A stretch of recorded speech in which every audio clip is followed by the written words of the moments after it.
Assalamualaikum warahmatullahi wabarakatuh. Selamat pagi, selamat siang, selamat sore, dan selamat malam. Pada kesempatan kali ini, terkhusus kepada kelas 12 dan pembaca atau pengikut Fiksi Indonesia, kita sudah memasuki bab keempat, di mana pada bab keempat ini di Bahasa Indonesia SMA kelas 12 itu tentang menikmati novel. Namun sebelum kita masuk ke pembahasan bab 4 lebih dalam, alangkah baiknya kita juga mengikuti kompetensi dasar yang menjadi standar pendidikan bahasa Indonesia di SMA, di mana pada kompetensi dasar pada pertemuan kali ini itu tentang menilai isi 2 buku fiksi atau kumpulan cerita pendek atau kumpulan puisi dan 1 buku pengayaan non-fiksi yang dibaca. Nah, di sini sesuai dengan buku siswa dan buku guru itu tentang di bab 4. Sebelum menuju ke bab 4, langkah baiknya kita mengetahui dasar dari unsur-unsur yang ada di dalam buku fiksi tersebut. Pada video kali ini kita membahas tentang nilai moral karya fiksi. Oke, pada pertemuan kali ini tujuan pembelajarannya itu tentang, jadi diharapkan kalian itu dapat memetik nilai-nilai moral yang terkandung dalam buku kumpulan cerpen atau puisi dengan kritis, cermat, dan bertanggung jawab. Dan demikian, kalian diharapkan memiliki pemahaman tentang nilai-nilai yang bermanfaat untuk diterapkan dalam kehidupan sehari-hari. Nah, ini ada tambahan lagi, jadi tidak hanya ada kumpulan cerpen dan atau puisi, jadi di sini pembahasannya juga masuk ke dalam novel. Oke, kita bahas bersama-sama tentang nilai-nilai moral dalam karya fiksi. Nah, ini adalah contoh buku fiksi berupa antologi cerpen. Contoh buku non-fiksinya ini banyak sekali. Ada Gadis Kota, adalah buku perempuan, Cinta dalam Diam. Kemudian ada Mampu Menjadi Cerdas Tanpa Batas, Sabar Itu Super, Ariel Tanjung, kemudian ada B.J. Habibie, dan masih banyak lagi buku-buku fiksi dan non-fiksi dalam pembelajaran bahasa Indonesia. Nah, kita fokus kepada buku fiksi terlebih dahulu. Nah, sebelum kita lanjut, alangkah baiknya kita menguraikan materi terlebih dahulu, di mana di sini kita ada 3 sub materi yang akan kita bahas pada video ini. Yang pertama adalah hakikat karya fiksi, kemudian jenis karya fiksi, dan yang terakhir itu adalah nilai moral dalam karya fiksi. Oke, yang pertama tentang hakikat karya fiksi. Jadi buku fiksi itu adalah buku yang berupa prosa naratif yang bersifat imajinatif, tapi biasanya masuk akal dan mengandung kebenaran yang mendramatisasikan hubungan antar manusia. Nah, karya fiksi ini biasanya berupa novel, cerpen, dan puisi. Fiksi merupakan hasil dialog, kontemplasi, dan reaksi pengarang terhadap lingkungan dan kehidupannya. Jadi kita untuk pembahasan di video ini kita akan pada cerpen dan maupun novel. Untuk puisinya nanti kita bahas pada pertemuan setelah video ini atau pada pertemuan akhir nantinya. Itu adalah pengertian dari hakikat karya fiksi. Jadi walaupun ini bersifat naratif dan imajinatif, tetapi seorang penulis itu adalah manusia, dan manusia itu memiliki jiwa sosial yang hidup di dunia ini, dan itu akan menjadi bahan-bahan atau menjadi pandangan seorang penulis untuk menuliskan karya fiksinya tersebut. Kemudian jenis karya fiksi, itu yang pertama itu adalah karya fiksi historis. Nah, perlu kalian pahami bahwasanya karya fiksi historis itu adalah karya fiksi yang mendasarkan pada fakta atau yang menjadi dasar penulisan adalah fakta sejarah.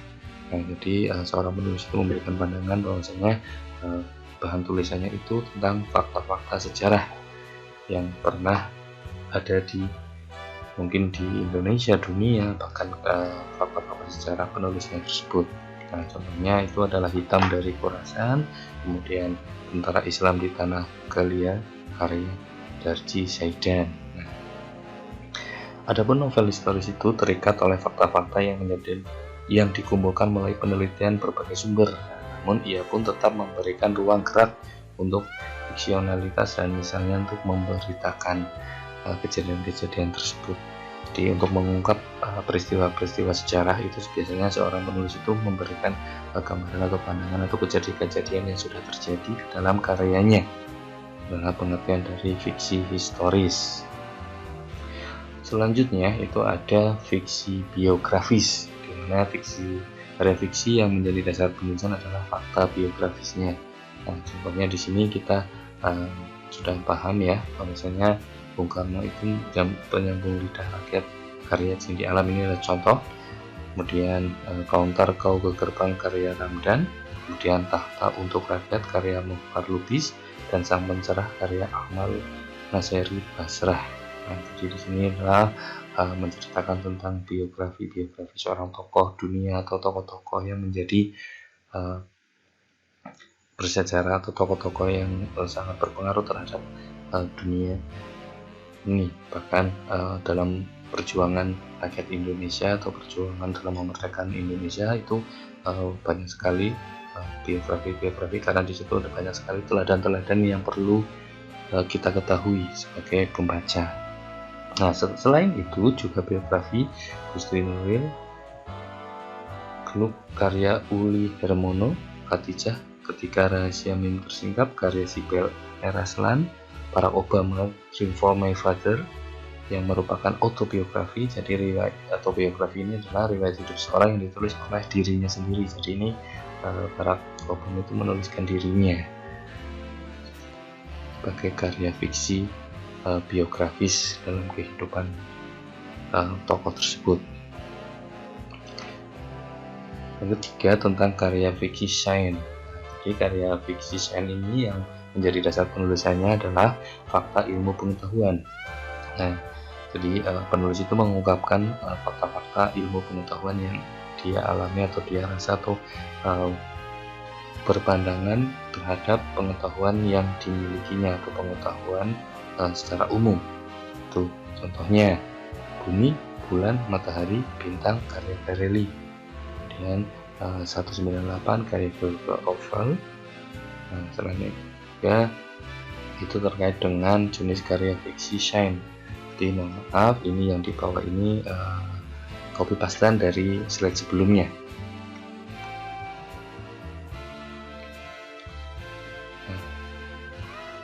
Setelah memahami pengertian fiksi, dapat mengetahui apa saja jenis karya sastra yang termasuk fiksi. Berikut beberapa jenis fiksi dalam karya sastra. Itu yang pertama itu adalah novel, kemudian yang kedua adalah cerpen, dan yang ketiga adalah roman. Ini kita akan bahas ketiga ini terlebih dahulu. Yang pertama tentang novel. Novel itu merupakan karangan fiksi yang mengisahkan tokoh-tokoh di dalam ceritanya, mulai awal hingga akhir yang memiliki ending, baik itu klimaks ataupun anti klimaks. Novel ini jadi memiliki cerita dari awal sampai akhir. Misalnya itu terjadi banyak sekali konflik-konflik yang dialami seorang tokoh dan akan disimpulkan tertutup atau terbuka. Jadi kalau tertutup itu seorang penulis itu langsung memberikan kesimpulannya di akhir, kemudian kalau terbuka itu pandangan dari pembacanya tersebut. Nah, ini banyak sekali contoh-contohnya, silakan kalian baca sendiri. Ada Laskar Pelangi, Ketika Cinta Bertasbih, Siti Nurbaya, Dylan, kemudian Tenggelamnya Kapal Van der Wijk, Harry Potter, dan lain sebagainya. Itu adalah jenis karya fiksi novel. Setelah novel itu ada karya fiksi cerpen. Cerpen adalah suatu karya sastra berbentuk tulisan yang isinya jauh lebih sedikit dari novel, namun cerpen tetap memiliki daya tarik tersendiri sehingga kamu tetap akan mendalami setiap tokoh yang dimunculkan oleh penulis. Nah, jadi sebagai garis besar dalam novel, garis besar dalam cerpen itu hanya ada satu konflik. Di pengertian dari cerpen itu bukan cerita pendek ya. Di karya sastra yang hanya ada satu konflik, kemudian diakhiri dengan penyelesaian, baik itu terbuka maupun tertutup seperti penjelasan pada novel atau di slide sebelumnya. Ini contoh dari cerpen itu banyak sekali tentang wasiat kerinduan, pengakuan lelaki yang antar kawin, anak kucing klimis menggigil kedinginan, pohon tumbuh tidak tergesa-gesa, malaikat jatuh. Nah, ini adalah contoh karya cerpen yang ada dalam kesastraan di Indonesia. Nah, ini selanjutnya tentang karya fiksi roman. Jadi roman itu adalah sebuah karya fiksi yang menceritakan tokoh-tokoh di dalam alur ceritanya yang mengandung banyak hikmah dan pelajaran. Nah, contohnya di sini ada Petualangan Sherina, Jidul Anak Betawi, Gadis Empat Zaman, Mencari Pencuri Anak Perawan, Kata Kendak Jati Lembu. Ini adalah contoh karya-karya roman, di mana karya roman itu adalah menceritakan tokoh-tokoh yang di dalam alur ceritanya itu mengandung banyak hikmah dan pelajaran hidup. Itu. Nah, selanjutnya nilai moral dalam karya fiksi. Nah, jadi ini hanya sebagai pengantar sebelum ke bab 4 tentang menikmati novel. Jadi ini sebagai video pengantar saja agar kalian itu dapat memahami nilai moral dalam karya fiksi. Nah, kita bahas di bab ketiga ini tentang nilai moral dalam karya fiksi. Jadi menurut Tarigan itu mengungkapkan nilai-nilai dalam sastra meliputi 5 macam. Yang pertama adalah nilai hedonik, di mana nilai hedonik ini yaitu nilai-nilai yang memberikan kesenangan secara langsung. Itu. Kemudian kedua nilai artistik, yaitu nilai-nilai yang memanifestasikan keterampilan seorang. Yang ketiga nilai kultural, yaitu nilai yang mengandung hubungan yang mendalam dengan masyarakat. Dan yang keempat nilai etis, moral, religius, jika di dalamnya itu terkandung ajaran moral, kemudian ada etika dan agama. Kemudian yang kelima ini adalah nilai praktis. Dalam karya sastra itu terkandung hal-hal yang dapat dilaksanakan dalam kehidupan sehari-hari, itu berkaitan dengan nilai praktis. Itu adalah nilai moral dalam karya fiksi. Nah, kita akan lebih lanjut terhadap nilai moral ya. Maaf, ini tadi ini adalah nilai-nilai yang terkandung dalam karya fiksi. Nah, kita fokus kepada nilai moral. Dimana nilai moral dalam karya sastra tidak berbeda dengan pengertian moral secara umum, yaitu mencakup nilai baik, buruk, dan diterima secara umum dan berpangkal pada nilai-nilai kemanusiaan. Di moral dalam karya sastra ini biasanya dimasukkan sebagai suatu saran yang berhubungan dengan ajaran moral tertentu yang bersifat praktis yang dapat diambil atau ditafsirkan lewat cerita yang bersangkutan dengan pembacanya. Jadi setelah membaca karya sastra atau karya fiksi tersebut, itu ada nilai-nilai moral yang dapat kita ambil atau dapat kita aplikasikan dalam kehidupan sehari-hari.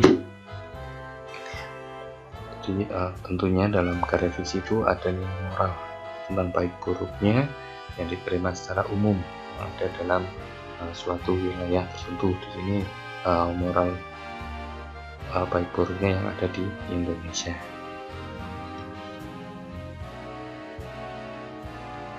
Jadi moral karya sastra itu biasanya mencerminkan pandangan hidup pengarang.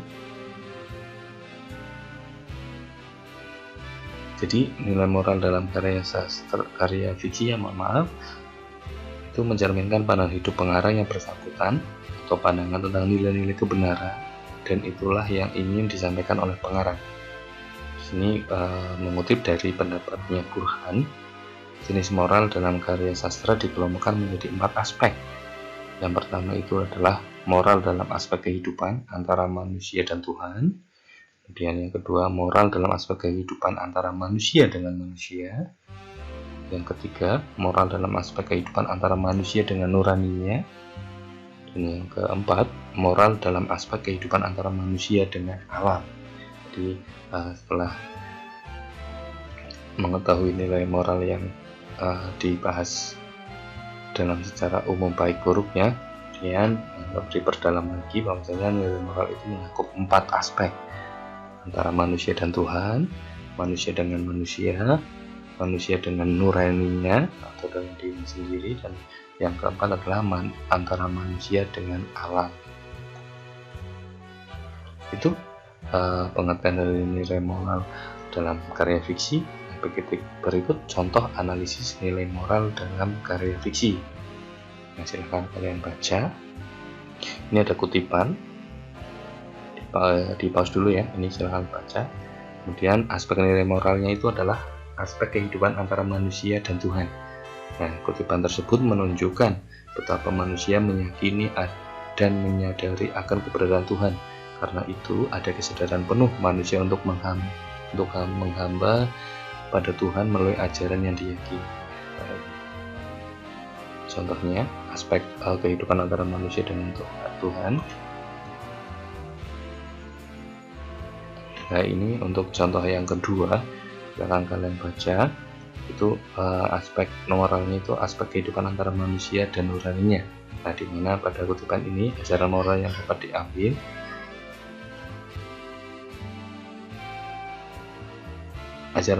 dapat diambil adalah tentang adanya suara-suara hati seorang manusia yang tidak dapat dibohongi dan dipengaruhi oleh apapun, asal keinginannya keluar dari nurani, karena nurani pada dasarnya tidak bisa berbohong.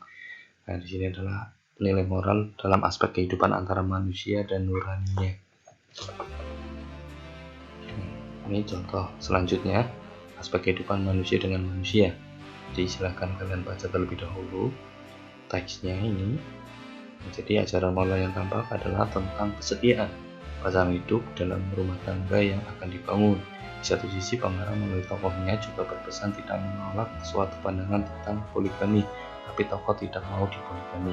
Nah, di sini adalah aspek kehidupan manusia dengan manusia, aspek moralnya ya. Nah, itu saja untuk materinya. Nah, ini ada rangkumannya ada 1, 2, 3. Silahkan kalian baca juga terkait dengan nilai-nilai moral dalam karya fiksi.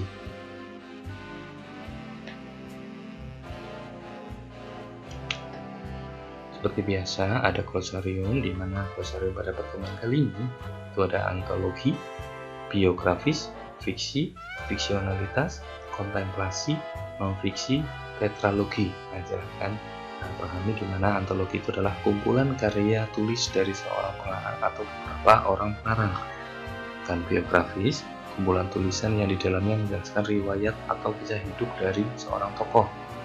Sedangkan fiksi, cerita atau latar yang berasal dari imajinasi atau rekaan, dengan kata lain tidak secara ketat berdasarkan fakta empiris, misalnya roman, cerpen, dan novel.